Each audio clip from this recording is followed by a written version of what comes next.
It's so nice to see all of you out there. I really love this event. And I don't know why, but there's such a good feeling that comes out of it. And I love getting swept up in the good feeling myself. So, yeah, I'm very happy to be here. So, I didn't really know what I was going to talk about, and I still don't really. But as I was talking with Rudy last night for the first time about this, it occurred to me that I didn't know what points I wanted to make. And those of you who have been in my trainings, you can hear by the laughter that I really harp on what points you want to make. And so as I was walking back to the other hotel, I started reflecting on it. And then all of a sudden it occurred to me, this topic does not lend itself to anything in form. And so I decided the best thing I could do would be to forget about it. So I'm up here not knowing what to say, except that last night, so I get home, I go into my email, and I found an email from someone that really, really surprised me. It was somebody who had just been in the training retreat that we did, who had left a little early. And so I asked her permission if I could read it, because it kind of blew me away. And she gave me permission, so I'm going to start by reading this to you. I don't usually put my glasses on, so. Ooh. I told you I don't usually put my glasses on.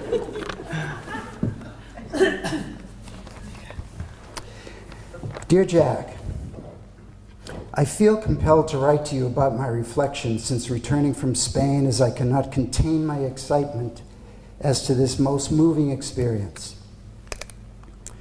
As I boarded the plane to England on Monday afternoon, my initial thoughts were that of a sense of gratefulness for my experience, followed by the thought dance of overjudging my coaching demo, to looking back on the highlights of the retreat. This then followed with overwhelming tiredness. As Monday dawned, I cannot pinpoint the moment I started to experience such a euphoric state, one of absolute well-being, peace, and compassion. But the moment is immaterial. All I know is the feeling that followed is greater than words, virtually inexplicable, and no other experience I have ever had. To try to describe it cannot fully do it justice, but I feel I must try. It was as though I was experiencing peaceful classical violins whilst I floated from place to place, smelling pure fresh air filled with rich colors of sheer beauty. Actually, she was probably hearing Frederick. So overwhelmed by my experience, I could hardly contain myself, and yet I found myself at work, effortlessly accomplishing a higher level of achievement driven by the feeling.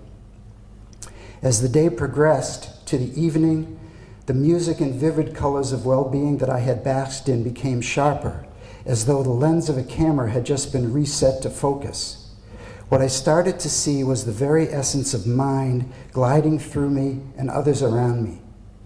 As the days are moving on, I am experiencing moments of thought nothingness, with the interruption of thought overcrowding.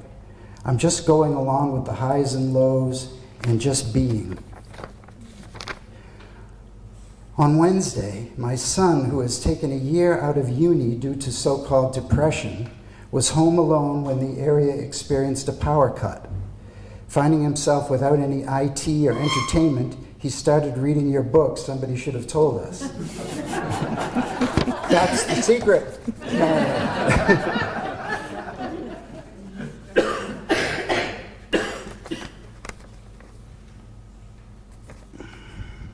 Arriving home in anticipation of a distraught, thought-filled son, I was much taken aback when he told me that the dark cloud had lifted, that it was like a switch had gone on. He went on to inform me that he had already had the insight prior to starting your book, but feels the book helped to see how life works. As the week progressed, my once tense and argumentative relationship with my husband started to appear different. Since being home, we are enjoying consecutive evenings of beautiful company that I would liken to having a new relationship without trying.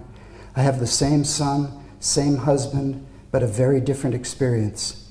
I know I am principles in action, as are my family. To see this is the greatest insight to date. May I grow in this realization.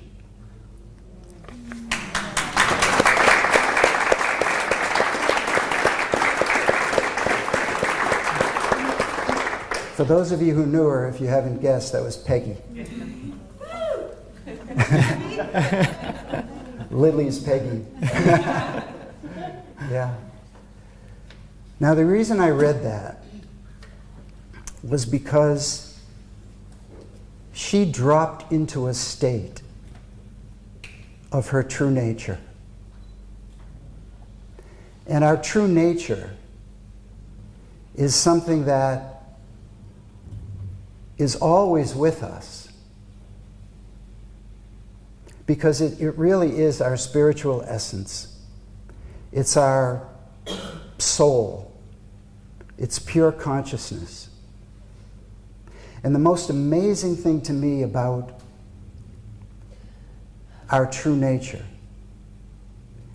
is that the qualities that it has, I like to say peace, love, and it's like the pure incubator from which wisdom springs.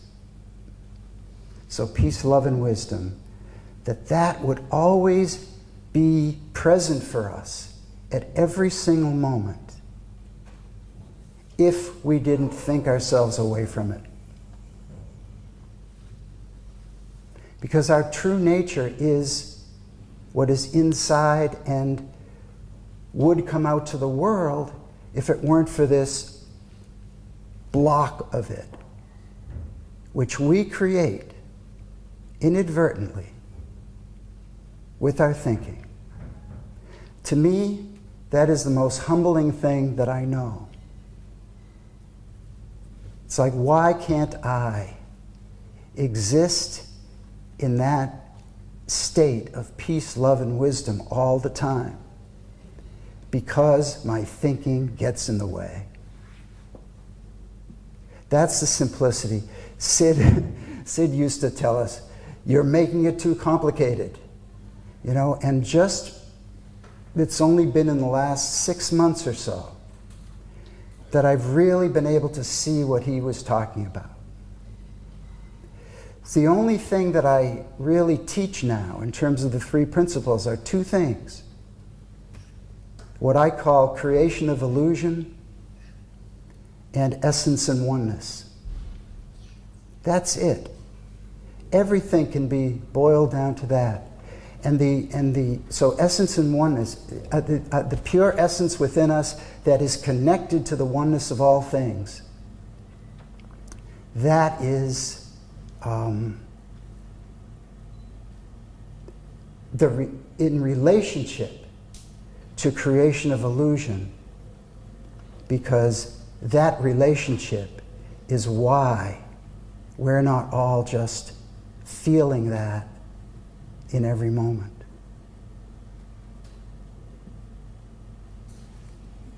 Pass the baton.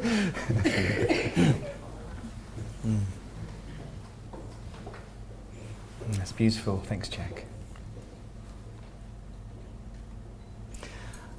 I guess to me the title True Essence is truth isn't in the realm of human beings. It's not what we make up, it's not what we think, it's not what we philosophize about. It's before human thought.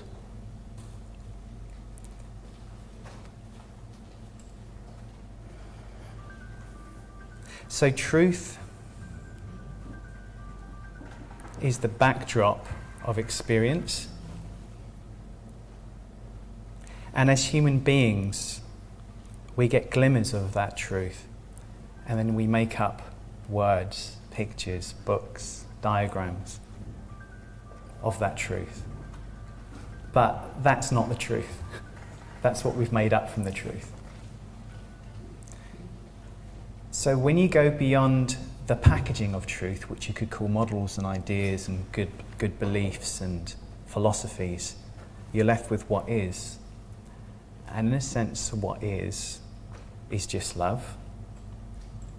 And I thought what I'll do is I'll try and talk about personal experiences of that rather than something theory-based.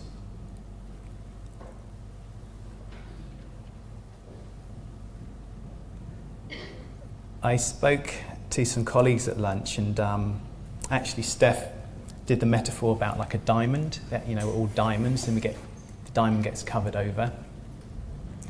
And so we're all born from this pure essence, so to speak, and then conditioning starts. And the diamond gets covered over more and more and more. And upbringing and the media, and parental influences. And we have the illusion of separation. And it's the illusion of separation, it's not actually separation. But I just wanted to say that for me personally, I had a very toxic upbringing. My father was violent, my mother was an alcoholic, personality disorder. I had horrific bullying when I was a kid. I remember being so terrified as a kid that I couldn't scream. I was just frozen with fear. That used to happen numerous times per week. And by the time I got to 20, the diamond was so covered over that I didn't know it existed. And the only reason I'm telling you this is you're not what's happened to you, and you're not what you think. You're the power thinking. Your consciousness having thought, but you're not that thought. And so I had a spontaneous insight 25 years ago where this sense of Rudi dissolved and there was just what was. And I know this sounds crazy, but I do apologize. But dropping into what is, you realize you're not alone. There's multiverses upon multiverses upon multiverses of other universes. Everything's much bigger than you can possibly imagine and much smaller. And the concurrent theme running throughout all of it was love. And it was a love so non-personal that when the experience ended and the personality of Rudi was formed again, I was just kind of crying uncontrollably because it was just, home. Like, I hadn't realised how far I'd got from this sense of home. And then all of the stuff that had happened to me, to a degree, kind of became in the realm of thought rather than who I was and what was true. And I was searching for a way to articulate this, and I couldn't find a way until I came across this understanding. I looked to the profound, but it didn't seem very practical. I looked to the practical, but that just wasn't profound enough. And then I saw something practically profound. Or profoundly practical. Which you could label as the three principles. And to me, it offers a logic of thought in the moment and a majesty of what's making it all happen. It's a transcendental logic. They are one of the same thing.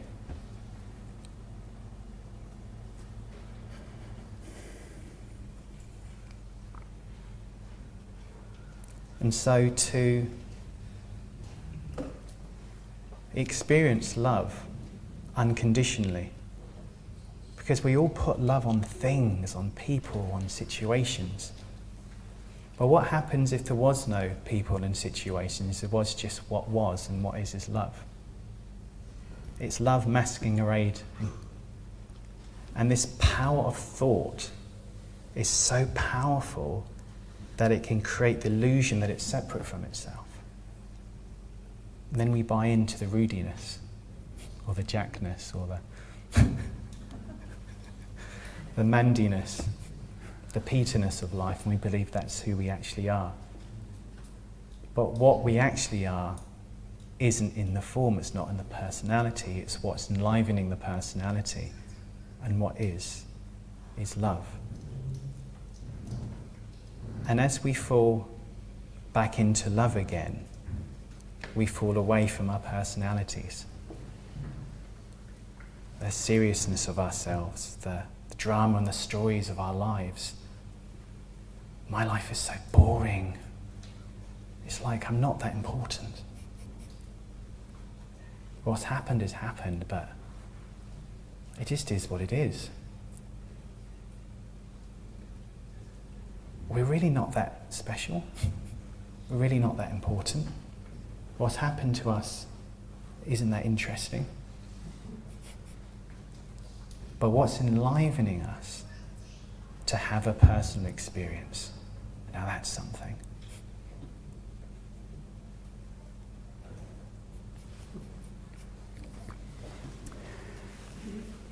This is reminding me that I followed Roger Mills to the UK.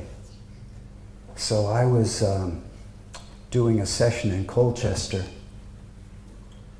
and a few people that are in this room were there, namely Sue, Peter, were you there? Peter, Rudy, Jenny, and I don't know, this was back in the days that the psychologists had gotten involved, and I think it was still when this understanding was called psychology of mind. And Rudy came up to me afterwards and said, I have to talk to you. Or would you be willing to talk, or something like that. So I remember we went out into a kind of like an empty lot. I mean, there was grass in it, it was flat. And he started very carefully trying to feel me out about, was I really talking spiritual? Do you remember that? And because when the psychologists were involved, and that was actually the time when they were trying to get the American Psychological Association to accept the three principles, what was to accept psychology of mind. And so they knew that anything spiritual would not be accepted by the American Psychological Association. So talking spiritual started becoming frowned upon. All right? So Rudy must have picked up that I was saying something a little different, and he was feeling me out. And I've always seen it spiritual. And I was of the mind that I didn't really care how anybody else talked about it. I saw it as spiritual. I even put the first time I heard Roger Mills speak, so I was writing my book, Prevention, the Critical Need at the time, and when I squeezed something in my book about this understanding, having heard it for the very first time, I put it in the chapter called Spirituality and Prevention. And it wasn't talked about that way. But when I And I know why I started talking about it that way.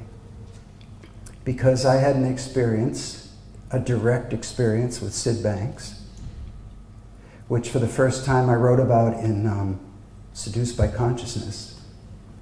But what I want to say about it is in the moment that I got my mind blown apart, I ceased to exist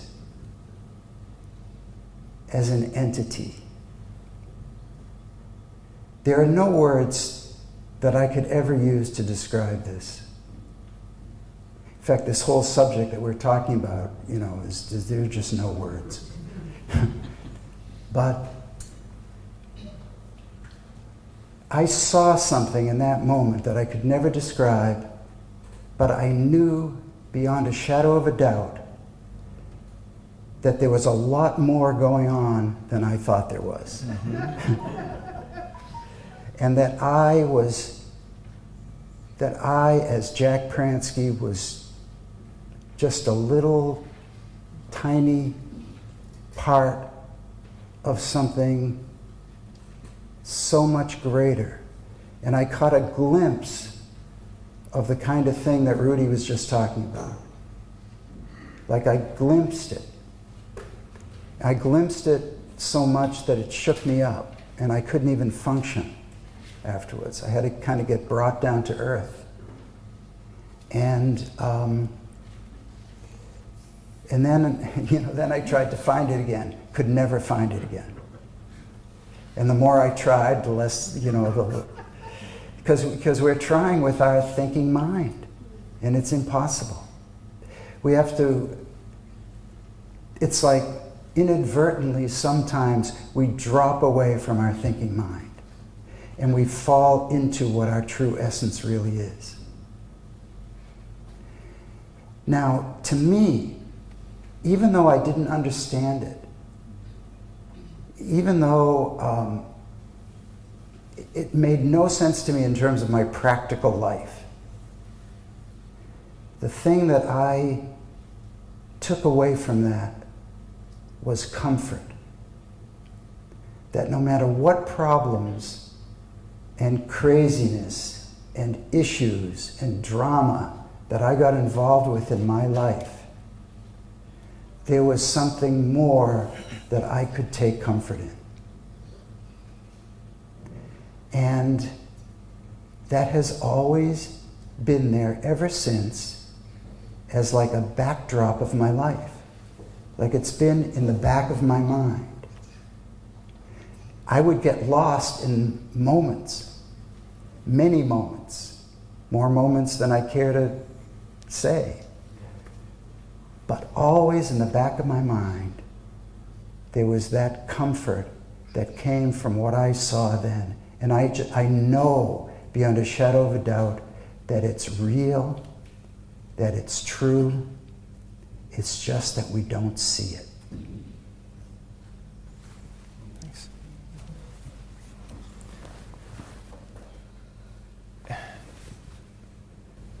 We live in this divine play or ebb and flow of spiritual energy, creating the illusion of separate beings walking around, taking themselves so seriously.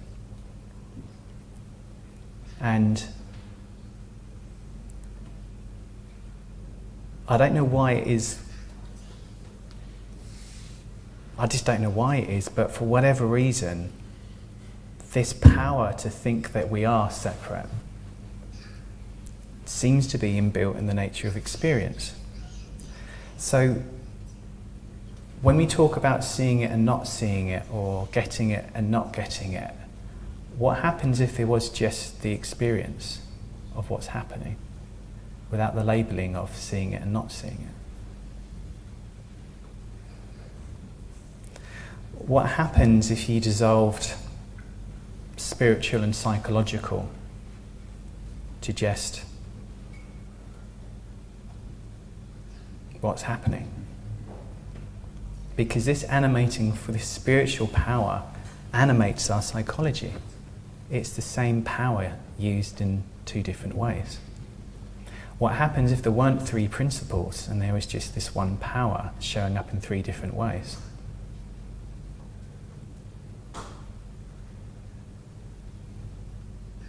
What would happen if there wasn't conditioned thinking and insightful thinking and just the fact that we think, the power to think, and we define that thinking as certain things? Like as soon as you get rid of the dualities of higher and lower and right and wrong and good and bad and this and that, you're left with just this moment. You're left just with this moment. And it just is what it is. It's like I used to have conditions on my own mind that if I was feeling good, then I was good.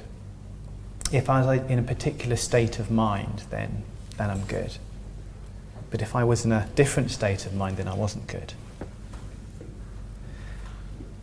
And I think what I've seen through this love is it's completely unconditional. It needs no conditions to be what it is, because it just is what it is. And so to have my mind, I'm having to define it as lost and not lost. To have my mind as high and low, to have my mind as sad or happy. Like, my mind doesn't have to be doing anything for there to be freedom. There's freedom in all of it. I remember a while ago something happened and there was an incredible amount of sadness and mourning and sometimes anger, and there was just a really horrible personal experience. And I'm sure we can all relate to that within our own lives at some stage. But a lot of the time there was just the experience of sadness. There wasn't really Rudi sad. Because when you get rid of the duality, the sense of self starts to dissolve and there's just the experience of what's happening. And one of Sid's great quotes is, if the only thing we saw is not to be afraid of our experience, that alone would change the world. So in my own evolution of this, there's this undefining of my experience as this or that, right and wrong, high and low, good and bad, wisdom, non-wisdom, seeing it, not seeing it. So this is just what's arising in this moment. And what's arising is love. It's creation and destruction. Love has teeth. It's not all poppy fields and Hendrix puppy dogs, and it's both at the same time. But when you get rid of creation and destruction, you've got one flow of spiritual energy arising in the moment.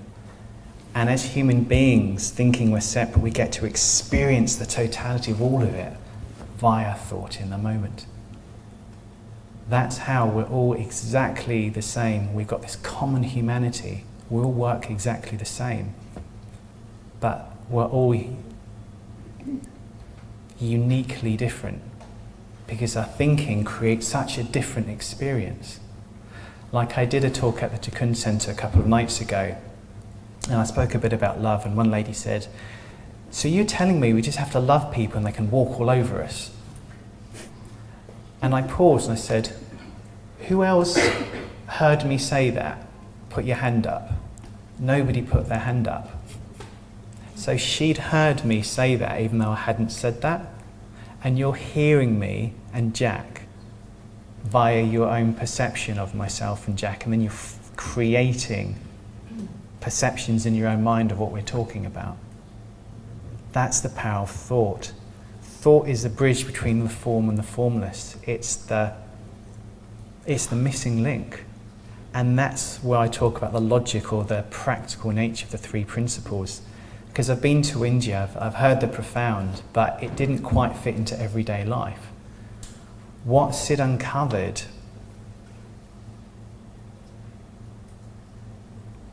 is a bridge between the form and the formless, and he called it the missing link of thought. But when I talk about thought, I'm talking about mind, thought and consciousness, because they're all one thing. in 3 different ways. Truth's always simple. Truth's always one. And that oneness points to that we're one being with different eyes, all staring off in different directions, believing that we're looking in the right direction. But what happens if there wasn't the right direction? There is just this one. When I talk about mind, thought, and consciousness, it's like one conscious thinking mind, one consciousness, thinking, thought, mind, universal mind is one. And I guess for me, as the duality started to dissolve, your bandwidth on life increases and you start having more experiences of the formless nature of life. And one of them was nature, like everything, nature has sounds. Like you go into nature and there's a sound, there's a resonance, there's a song to everything. And it's so beautiful. I remember just breaking down in tears because my physical body couldn't take the majesty of it. It's always oneness, it's always unity, and it's always away from the personal.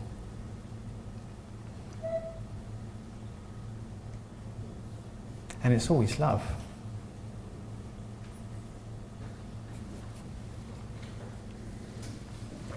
Rudy's deeper than I am. I don't think so.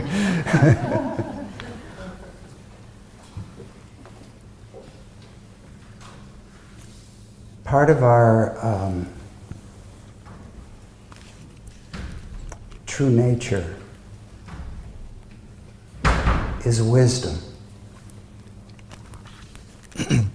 And some of you might be thinking, Rudy mentioned Hitler and Gandhi in the same sentence, in the realm of love. And I see it more in very practical terms. That if Hitler was guided by wisdom, there would not have been a Holocaust. Mm-hmm. And anybody who treats anybody else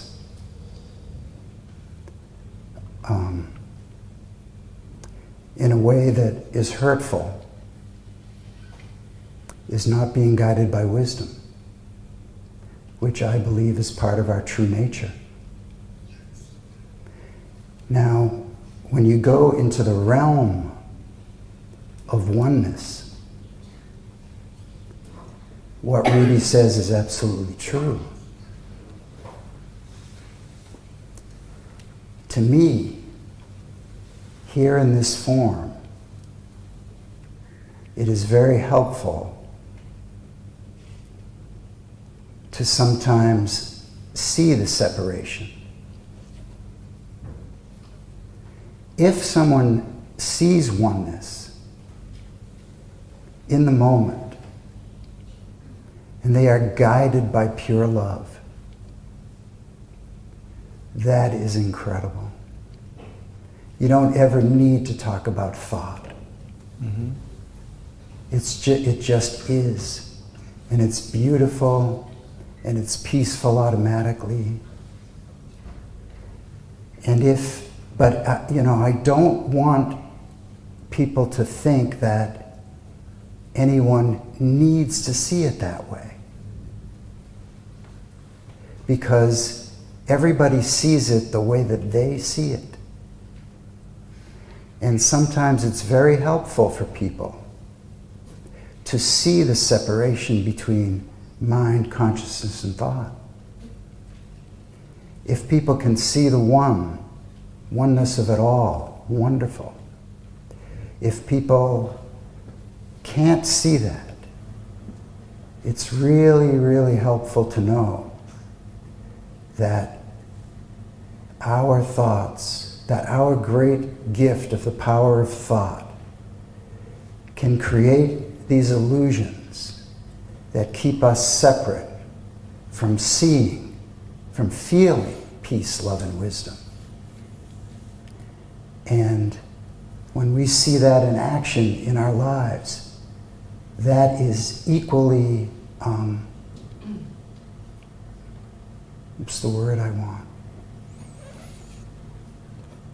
Healing.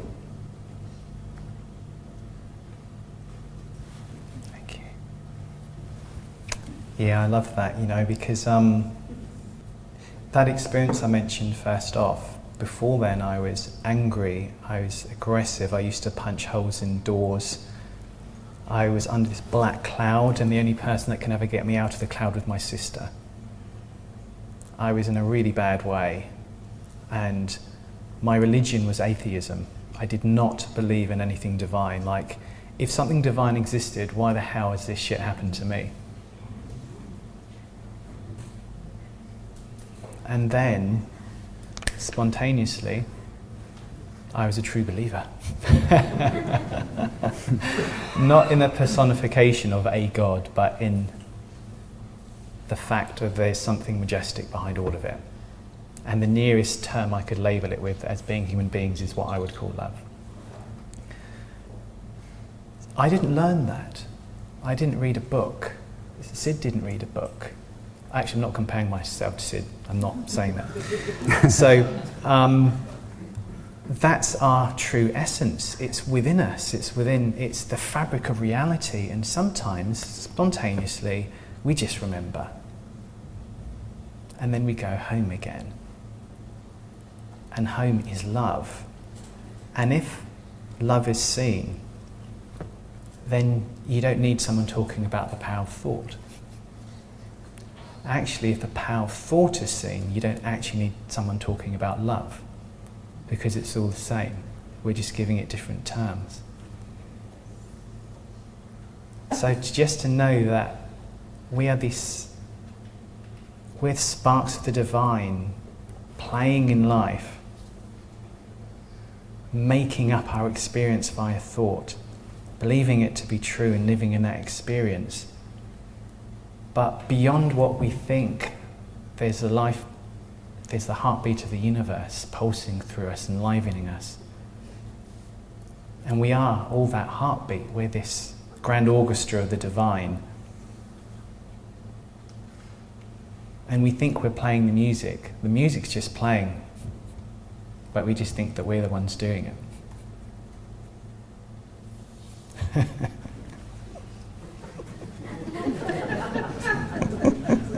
Hilarious. We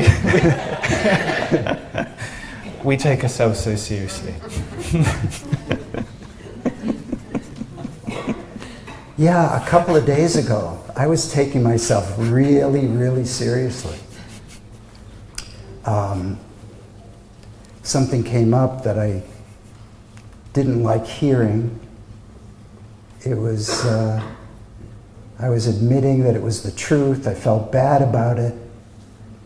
And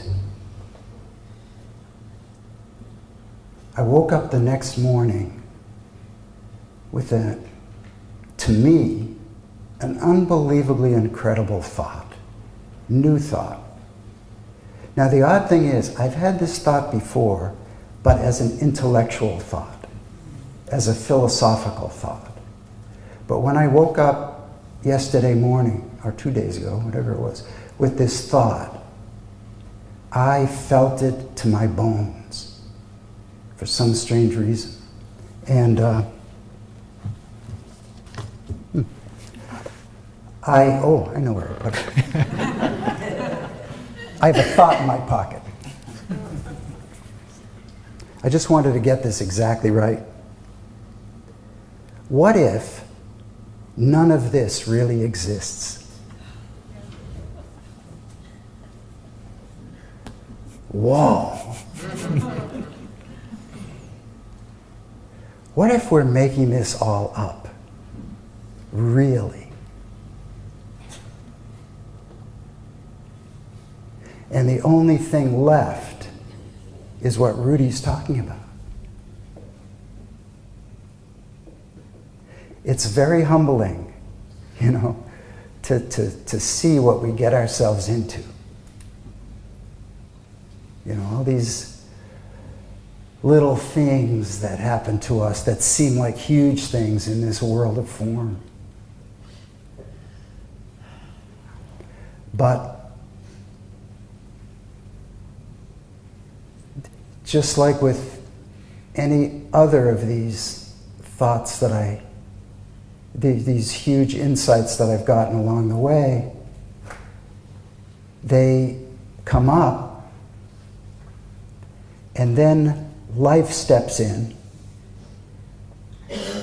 I forget about them, get caught again, and yet part of our true nature is that we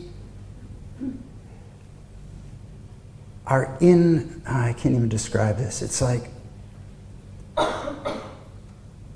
we're in a process, which is the wrong word, of having the power of new insight coming to us at any moment. We just don't know when it's coming. Yeah, that's why I can sit across from anyone in a counseling or coaching session or in a training group, and I see right beyond their presenting behavior, some of which is not pleasant sometimes, at least to them, and right through to knowing that they are love, and that they are whole, and that they are fine, because that is their true nature, just like it's my true nature.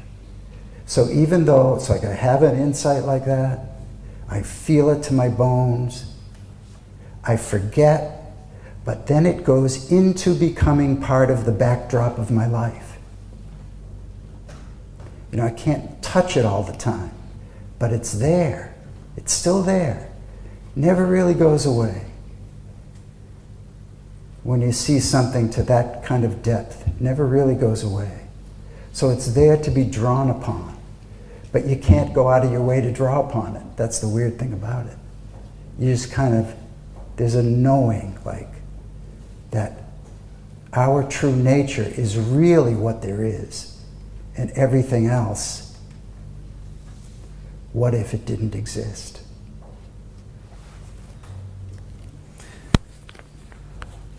Jack's deeper than me.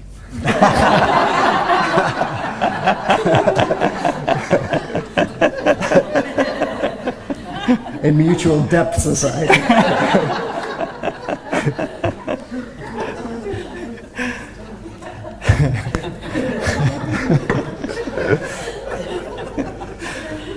Oh, dearie me. So, when you take the term "our true nature," if you take the "our" out of it, that's the true nature. Because the "our" part of it is the creator of all illusion. The nature, the true nature, is just what's happening. And so I kind of think for me, I create so much, sorry to swear, but crap in my head. Hands up who creates that in their head. Yeah. Like, I constantly amaze myself with the amount of chaos I can create within my own head, the amount of insecurity and the amount of judgmental thinking and all of that just circulating in my head. I'm really good at doing that. I've probably got more qualifications than Rani Bora for doing that. But the problem isn't the creation of all that stuff, it's seeing what it is. I think Mandy spoke about the fog. Like, for whatever reason, there's going to be fog. Like, you look at nature, there's just fog. You look at the nature of our minds, and there just happens to be fog. If fog's a problem, then your experience of fog is going to be a problem. You can be self-judgmental, because it's not the fog, it's thinking about fog giving us our experience of the mental fog. But what happens if there was just fog? and then there isn't. If you get rid of the me bit there, there's just experience. And experience is divine regardless of the feeling of it. Does that make any sense at all? Yeah. And so, it's really, what's been really helpful to me is being able to just have a foggy mind and not really care. Because you're going to get a foggy mind. You're going to get lost. You're going to get found. You're going to have all experience. Embracing the totality of all of it, just as it is, allows living in an unconditional life. You don't have to have a condition of your mind being a certain way to experience freedom. Freedom is in the down, freedom is in the up. Freedom just is. And what is love. It's always, always, always, always love. Even though it may not look like it.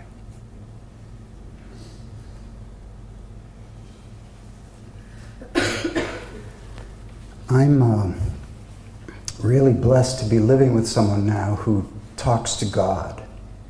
Now, a lot of people talk to God, but God talks back. She hears answers. It's uncanny to me. I couldn't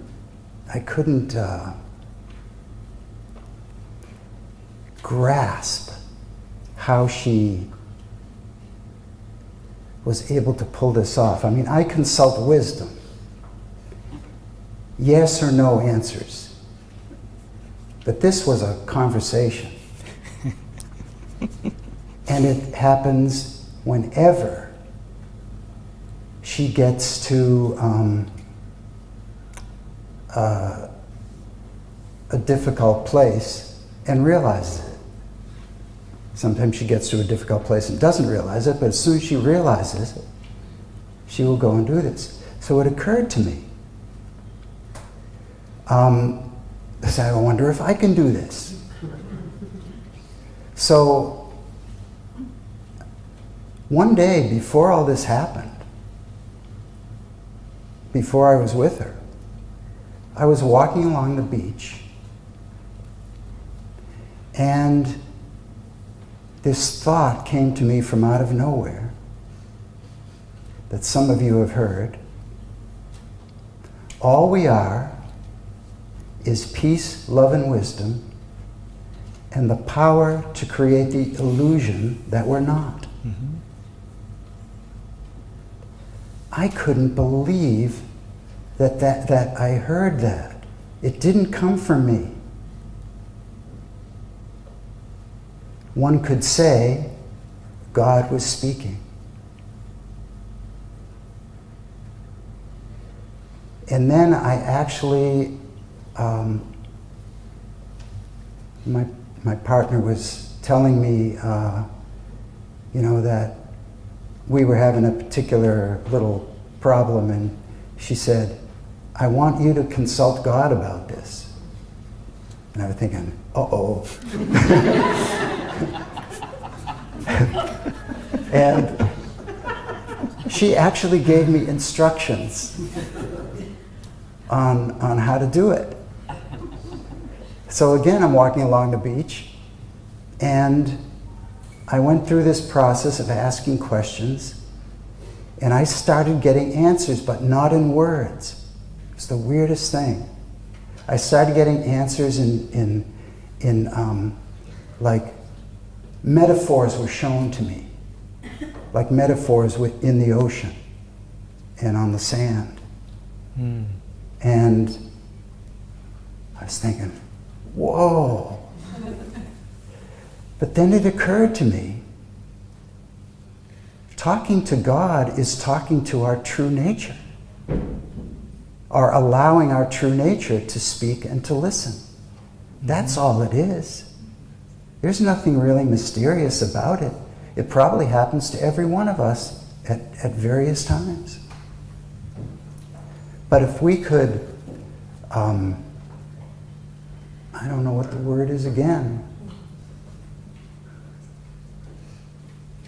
set our intention more to hear that, we would hear it more. It's not thinking about it, setting our intention to hear it and then forgetting about it. I have no idea what time it is. I think we're finishing now. I think that's time, isn't it? Yeah. Oh. All right then.